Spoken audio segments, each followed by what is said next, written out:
O Brasil goleou o Paraguai, um resultado muito importante porque reduz os níveis de pressão em cima da seleção brasileira e faz com que um pouco da confiança seja retomada. A noite trouxe ótimas notícias para o Brasil, nós vamos falar delas aqui. Também trouxe alguns pontos de preocupação. Então, se você está esperando confetes porque o Brasil goleou o Paraguai, não terá nesse vídeo. Também, se você está esperando um vídeo que diga que nada prestou, que eu fique só espumando contra a seleção, que tudo é uma porcaria, que ninguém joga nada, que são todas enganações e que o Paraguai não é ninguém, você também se ferrou porque não vai ser nesse vídeo aqui. Like no vídeo, se inscreve, ative o sininho, vem rumo a 200 mil inscritos no canal. Olha as cotações da Euro aí, mata-mata começando. Suíça e Itália neste sábado, Inglaterra e Dinamarca neste sábado. Que tal você dar uma olhada nessas cotações, entrar no Aposta Ganha, fazer a sua fezinha hoje, hein? Que tal? Eu deixo sempre um QR Code na tela, que te direciona direto para o meu link no Aposta Ganha. Tem um bônus de R$ 5 para você fazer a sua primeira fezinha dentro do site. Então corre logo, aponta a câmera para esse QR Code aqui e vem para Aposta Ganha. Euro, Copa América, Brasileirão, tá tudo lá. Beleza? Bom, eu gostei do que vi. Gostei. Acho que o Brasil, até o gol que sai aos 35, tem bons momentos, mas tem ainda dificuldades. O Brasil vinha dependendo muito ali de lances individuais, o coletivo ainda estava um tanto quanto travado até o gol do Vinícius Júnior. Mas, por exemplo, o Vinícius Júnior foi um personagem muito importante. Vinícius Júnior buscou o jogo a todo instante, Vinícius Júnior buscou o drible a todo instante, não fugiu das suas características, conseguiu acertar 7 dribles só no primeiro tempo ontem. Contra a Costa Rica ele tinha tentado 6 e não conseguido um único drible. Houve uma mudança ontem em termos de presença no entorno do Vinícius Júnior, de apoio, de aproximação? Houve. O Wendel foi um cara que ajudou muito a movimentação do Vinícius, atraindo a marcação para o meio e liberando espaços para o Vinícius na ponta. O Wendel fez isso algumas vezes ontem. O reposicionamento do Paquetá, que às vezes com o Rodrigo era um cara que pisava na área como um segundo atacante, vindo mais pelo lado direito. Ontem o Paquetá ficou mais pelo lado esquerdo, também oferecendo apoio ao Vinícius, também oferecendo uma aproximação ao Vinícius, isso também contribuiu. E aí o jogo desbalanceou para o outro lado ontem. Se no jogo contra a Costa Rica o Vinícius sofreu dessa solidão, ontem foi o Savinho, que não recebeu tanto suporte assim pelo lado direito, por isso que o Brasil atacou muito mais pelo lado do Vinícius Júnior. É um equilíbrio que o Dorival Júnior vai ter que encontrar, sem dúvida. Como tem que encontrar o equilíbrio entre ataque e defesa, e eu vou falar disso mais para o final do vídeo, quando as questões preocupantes forem abordadas aqui nesse vídeo. Mas aí o Brasil destrava, né? Aí o Brasil faz o seu gol, tem um pênalti perdido numa jogada do Vini com o Paquetá, uma finalização do Paquetá, pega do braço, pênalti, o Paquetá desperdiça a cobrança, e aí 5 minutos depois o Paquetá dá uma achada maravilhosa para o Vini dentro da área. O Paquetá não se abate com o pênalti sofrido, e olha que tá passando um turbilhão de coisa na vida do Paquetá, né? E mesmo assim, ele não viu o seu nível de produção baixar no jogo, um passe maravilhoso pro Vini, que dá uma limpada ali no goleiro e faz 1-0, e aí os espaços vão surgindo mais. Uma coisa também a gente precisa dizer sobre o Paraguai na comparação com a Costa Rica. O Paraguai tentou jogar mais do que a Costa Rica, e com isso acabou dando mais espaços, e é uma seleção que não tem tanta qualidade para tentar jogar contra o Brasil. Acho que foi um pecado cometido pelos paraguaios. Muita gente acha virtuoso. Poxa, mas aí, pelo menos foi digno, porque tentou jogar. Eu não acho o que a Costa Rica fez segunda-feira indigno. Eu acho inteligente dentro das regras do jogo, dentro do que é a proposta. O que é o futebol? É você tentar ganhar o adversário. Se o seu adversário for mais forte que você, o que você tem que fazer? Neutralizá-lo. Foi o que a Costa Rica fez na segunda-feira.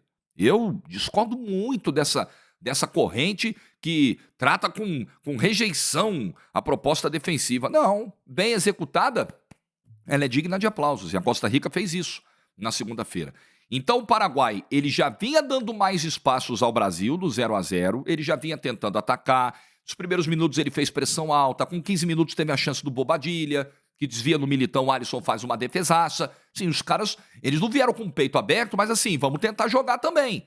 E depois do gol sofrido, mais espaços surgiram, porque eles tinham que tentar conseguir um empate pelo menos, e o Brasil foi se aproveitando desses espaços para ampliar o placar e terminou o primeiro tempo com 3-0. Um terceiro gol, segundo do Vini, numa pressão.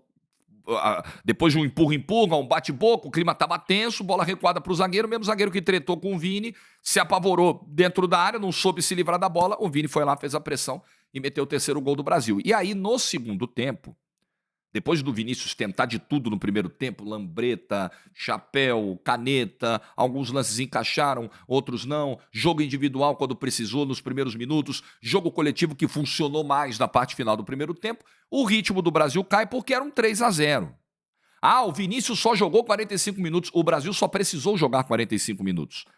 E, naturalmente, no segundo tempo, você está com 3-0, você vai administrando. O Paraguai começou o segundo tempo mais em cima, achou um gol do chute de fora da área, que para mim era defensável.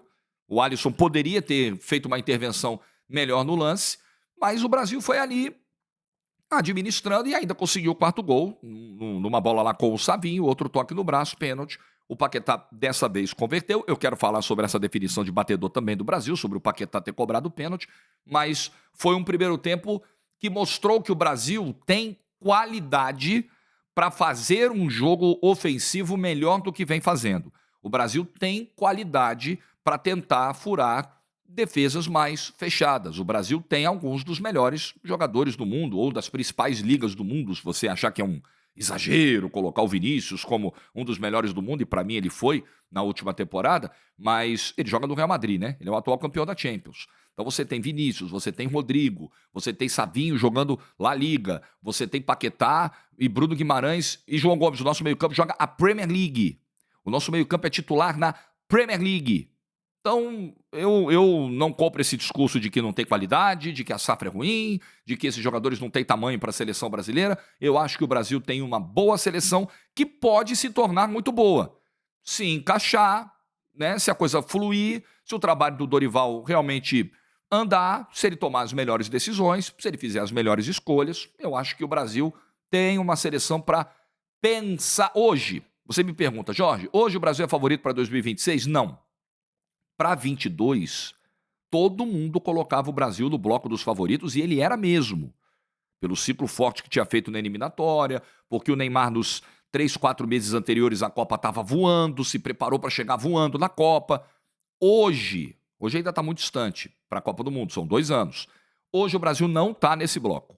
Hoje a Argentina é a principal seleção do continente e hoje talvez Uruguai e Colômbia, até pelos trabalhos que são mais longevos, não estou discutindo nem o peça por peça, time por time, tá? Estou discutindo momento.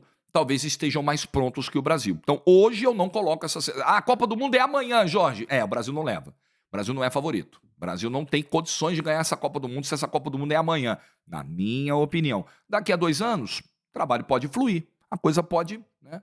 Não se esqueçam que nós vamos ter um Endrick já no Real Madrid, pode ser que nesses próximos 2 anos o Endrick arrebente no Real Madrid, pode ser que não, pode ser que ele chegue e demore a ganhar espaço, tem muita água para rolar, mas o jogo de ontem mostrou, poxa, essa seleção não é a porcaria que todo mundo está dizendo. Ah, mas é o Paraguai. Ué, gente, é a Copa América, é o Paraguai, é a Costa Rica, é a Colômbia terça-feira, é o que a gente tem para encarar. Não se esqueçam que em março o Brasil encarou Inglaterra e Espanha. Ganhou da Inglaterra e só não ganhou da Espanha por uma arbitragem, né? Mas sofreu com a posse de bola da Espanha, com um estilo de jogo que é muito próprio da Espanha. E o Brasil teve dificuldades, principalmente no primeiro tempo, para entender aquilo. Mas o Brasil, contra os europeus, que a gente sempre dizia, tem que enfrentar os europeus. Pois é, enfrentamos e nos saímos muito bem. Por um trabalho do início, vindo de um ano jogado fora, que foi o ano de 2023... Então, pera lá, não acho que o momento seja de tragédia, é um momento de reconstrução dessa seleção brasileira. Algumas coisas eu não gostei? Tá, eu vou falar sobre isso aqui. Sistema defensivo, a proteção à área. Não dá para o Brasil conceder 15 finalizações ao Paraguai. O Paraguai é uma equipe melhor que a Costa Rica, claro. O Paraguai teve uma proposta diferente da Costa Rica. O Paraguai tentou minimamente atacar o Brasil, ok, mas não pode finalizar 15 vezes. 15 vezes contra uma Colômbia, por exemplo, contra uma Argentina, seleções de muito mais qualidade, muito mais repertório ofensivo, é quase se pedir para se ferrar. Implorar, assim, quero perder o jogo.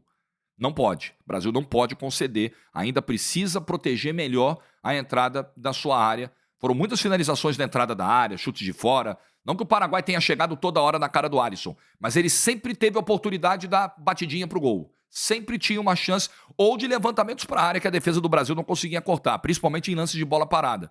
Que a defesa dava uma cochilada, o cara aparecia de frente pro gol, ou para meter a cabeça na bola, ou para tentar uma finalização com o pé esquerdo, pé direito, e assustando. Então, não dá. Alisson, para mim, falhou. Fez uma bela defesa do chute do Bobadilla no primeiro tempo e falhou no gol do zagueiro, acho que era Alderete, nome do zagueiro paraguaio, no segundo tempo. Acho o Alisson o melhor goleiro dos três, tecnicamente. Dá para discutir com o Rafael, e é mais goleiro que o Bento. Pode ser que daqui a 2 anos não seja mais. Pode ser que daqui a 2 anos o Bento evolua num nível tão grande que ele ultrapasse o Alisson. Mas hoje, o Alisson ainda é mais goleiro em termos de técnica, fundamentos, do que o Bento. Agora, o momento do Alisson, ele me parece instável. Porque no mesmo jogo em que ele faz uma defesaça, ele falha. No jogo contra os Estados Unidos, ele faz 2 defesas extraordinárias, mas toma um gol de falta rasteira no canto dele, no primeiro tempo. Então, é um ponto, eu acho que é um ponto de preocupação. Eu barraria o Alisson nesse momento? Ainda não. Mas eu acho que tem discussão. Eu acho que tem debate, porque ele já viveu fases melhores. Ele teve lesão nessa temporada, é muito importante lembrar isso. Tanto que ele não estava disponível na primeira data FIFA com o Dorival, justamente por esse motivo. Mas ontem acho que falhou. Ontem acho que era uma bola defensável para um goleiro do tamanho do Alisson, né? Da qualidade do Alisson, da expressão do Alisson, como eu costumo dizer. Segunda coisa que eu não gostei. Eu fiz o react do jogo, eu estava ao vivo no jogo, no YouTube da TNT Sports. Deu uma audiência bem legal, foi bem bacana. E lá durante o jogo, antes da entrevista, antes do Vini falar o que falou lá para os microfones, durante o jogo mesmo, eu estava tocando essa bola com o Formiga e com o Mauro Betting. Eu dizia, gente, acho que o Vinícius tem que saber a briga que vale a pena comprar dentro de campo. Não tenho gostado da postura do Vinícius em alguns embates com adversários e arbitragem dentro de campo. Acho que o Vinícius está começando a se exceder um pouquinho, tá? E é um tema que gera muitas paixões, então vai ter gente que vai me xingar por isso. Pô, mas você quer que o cara apanhe calado? E vai ter gente, isso mesmo, o Vinícius é mimadinho. Eu não acho nenhuma coisa nem outra. Mas acho que a reclamação faz parte do jogo. Essa coisa da pressão, esse jogo mental e de provocação também, isso tudo faz parte. O Vinícius é um cara muito visado. Então, se o Vinícius não se impuser de alguma maneira, ele vai ser engolido. Eu acho que ele percebeu isso. Eu acho que tem um pouco de método nisso aí. O Vinícius sabe, caramba, ninguém vai aliviar pro meu lado. Se os caras puderem, vão me arrebentar. Então eu preciso me colocar de alguma forma. Acho virtuoso. É algo protetivo mesmo. Agora, ontem eu acho que passou do ponto algumas vezes. Até a entrevista eu também acho que foi fora do tom. Porque essa coisa de, é tudo contra o Brasil, desculpa, Vinícius, a Copa América é contra nós, a Conmebol sempre é contra nós, Copa América é sempre assim. O Brasil eliminou a Argentina na Copa América de 2019, na semifinal, num erro de arbitragem escandaloso. Não foi contra a Bolívia, não foi contra o Peru, foi contra a Argentina. E o Messi veio com o mesmo papinho na época. É tudo contra nós, é tudo contra a Argentina. Então eu não vou cair nessa, não vou, sinceramente. E acho que o Vinícius precisa dar uma desacelerada. Não é todo momento que vale a pena você... Tem jogador que é movido a isso. Eu acho que esse tipo de coisa motiva o Vinícius, né? Quanto mais a temperatura do jogo tá alta, mais ele cresce nas suas ações individuais, se motiva. Mas eu acho que tem um perigo aí. Por exemplo, ele toma um cartão amarelo ontem, numa falta lá no campo de defesa do Brasil, em cima do Douglas Luiz. Ele não tinha nada a ver com o lance, nada a ver. E aí ele vem pro meio da treta, confusão, bate-boca, tomou um amarelo de reclamação. Sem a menor necessidade. Então o Vinícius precisa, nesse momento, eu entendo tudo que ele passou e ainda passa, mas ele não pode entrar em toda a discussão que acontece no campo. Toda a treta ontem tinha o Vinícius Júnior de alguma maneira envolvido.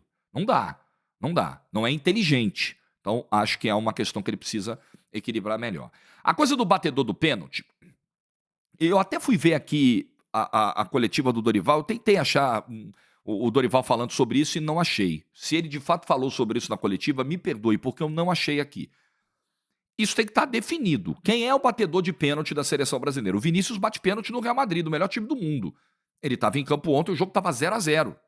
E o Paquetá bateu o pênalti e errou. Ah, Jorge, o Vinícius também poderia ter errado. Claro, óbvio. Mas o ponto é, sabemos tudo que o Paquetá está vivendo. Não está fácil. Sabemos que precisa existir nessa hora um olhar humano. Pô, você imagina, né? Independentemente de culpa ou não. Não é isso que eu estou debatendo aqui. Mas você imagina, você é companheiro de um cara que está com a carreira ameaçada. Que daqui a alguns meses pode perder o seu ganha-pão. Nunca mais pisar no campo de futebol. Esse cara está abalado. Óbvio que ele está abalado. Então você vai tentar ajudá-lo de alguma maneira. Super humano isso. É companheirismo, é coleguismo, sabe? Show. Mas a definição de um batedor de pênalti não tem que passar por isso. A seleção precisa ter. Quem é o batedor? Ah, eles decidiram ali na hora. Até o Formiga observou isso ali no segundo pênalti, né? Não, eles estavam ali, eles debateram ali e resolveram dar outra chance pro Paquetá. Foi o que pareceu pra gente ali na hora e tal. Foi a impressão que o Formiga teve. Esse debate não é pra ser desse jeito. Bate o fulano. Fulano não tá em campo? Bate o outro fulano. É assim.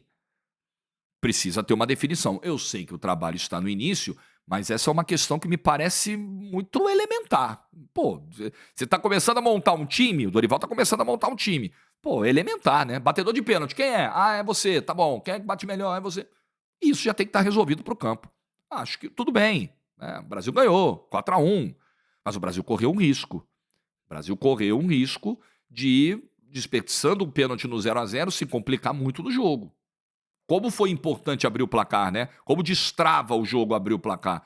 Que bom que o Brasil, 5 minutos depois do pênalti perdido, conseguiu. Mas imagina se o Brasil não conseguisse, fosse por intervalo do 0-0 com mais pressão ainda, com a arquibancada chiando e tal. E falar em arquibancada chiando, eu quero falar dessa história do Bruno Guimarães aí também, que tá repercutindo pra caramba, a comemoração, ele vira pra torcida e fala, aqui é Brasil, pá, e solta um palavrão, vamos! E muita gente falou, ah, olha aí, o Bruno Guimarães desrespeitando a torcida, não aceita crítica, jogador nervosinho. Eu não li dessa maneira o gesto do Bruno Guimarães. Nem a interpretação ali do gestual, do facial, muito menos da leitura labial, que aí é uma questão mais objetiva, né? O que ele disse foi isso aqui que eu acabei de narrar. A gente está num momento. Eu fiquei vendo as postagens. Onde é que isso repercutiu mais? Onde você acha? Eu te dou uma chance. Qual o lugar na internet onde essa história do Bruno Guimarães mais foi postada, replicada, comentada, julgada? Onde você acha que foi? Sim, no X, no Twitter, né? O esgoto da internet. Então, lá, não pela rede, né? Mas pelas pessoas que infelizmente habitam lá. Lá começaram, olha, mas alguém avisa pro Bruno Guimarães, pô, o que é isso? Desrespeitando a torcida, ele tá maluco? Eu não vi como desrespeito. Acho que tem muita gente hoje surfando uma onda de ser contra tudo e todos na seleção brasileira, porque é uma onda que traz engajamento e depois traz monetização. Então tem muita galera aí forçando o debate onde não tem, forçando crise onde não tem, porque lucra com isso, né? Como eu sempre digo, tem muito pilantra por aí e infelizmente na internet o pilantra geralmente tem muito público, porque o brasileiro gosta. Olha, um pilantra, que legal. Vou curtir, vou seguir, vou interagir. Que interessante o que ele está fazendo. Eu não vi nada demais do que fez o Bruno Guimarães. Eu vi um desabafo ali, vamos, pedindo ali apoio do torcedor e tal. Não tem nada de... Eu fiz um vídeo aqui sobre o que fez o Danilo depois do jogo da segunda-feira. E eu discordo da postura do Danilo de ir lá bater boca com o torcedor. Porque se todo jogador for bater boca com o torcedor, acabou, né? Você vai desfocar do que realmente interessa, porque você tem que ficar respondendo um por um, ou na arquibancada ou na rede social. Não faz sentido. Agora, ontem, eu acho diferente. Eu acho que ali é um... Vamos! É um, sabe assim, soco no ar, comemoração, vambora, porra, é a gente, vamos... Eu vi dessa maneira, sem... Aí o Bruno Guimarães depois foi para a rede social, se justificou, disse que não tinha desabafo nenhum ali e tal, que ele jamais iria se colocar contra o torcedor da seleção brasileira. O Vini comemorou um dos gols mais ou menos da mesma forma também, ali, vambora.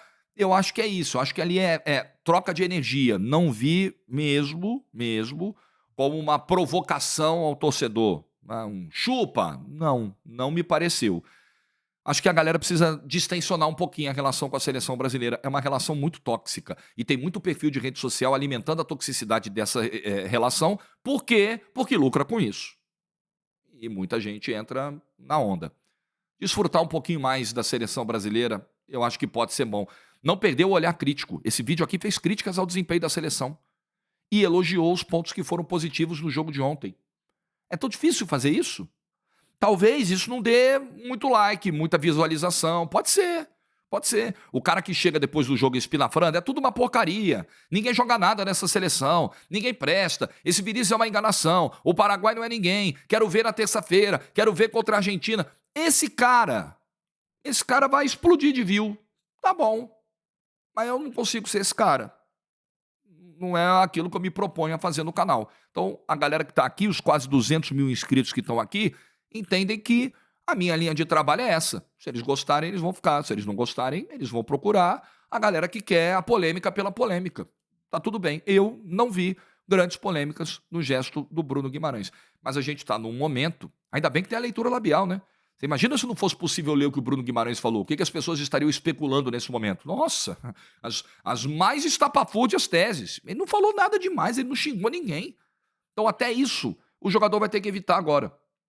Se dirigir ao torcedor em outros tons, com outras expressões, porque todo mundo está vendo problema, às vezes, onde não tem.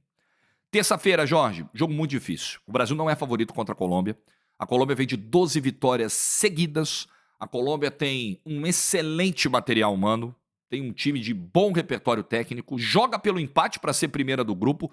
O Brasil não é favorito. Não é a vitória contra o Paraguai que vai transformar o Brasil como um favorito, que vai colocar nos trilhos todo o trabalho do Dorival, que é apenas inicial. Não é. O Brasil não entra como favorito. Se o Brasil perder na terça-feira, para mim, pelo contexto atual, será algo natural. Agora, que o Brasil tem bola para tentar ganhar, se o Vinícius Júnior tiver uma outra noite como a de ontem, por exemplo, se as aproximações funcionarem, pode. E se o Brasil não conceder tantas finalizações ao adversário, claro, é o Brasil, gente. Tem condições de ganhar. Mas não é favorito, não. Terça-feira é um jogo muito duro. O que você pensa? Deixa nos comentários, like no vídeo se você ficou até o final. Convido sempre você ao reino da sensatez. Faz bem. Com certeza faz muito mais bem do que a polêmica pela polêmica. Juízo, bom fim de semana e tchau.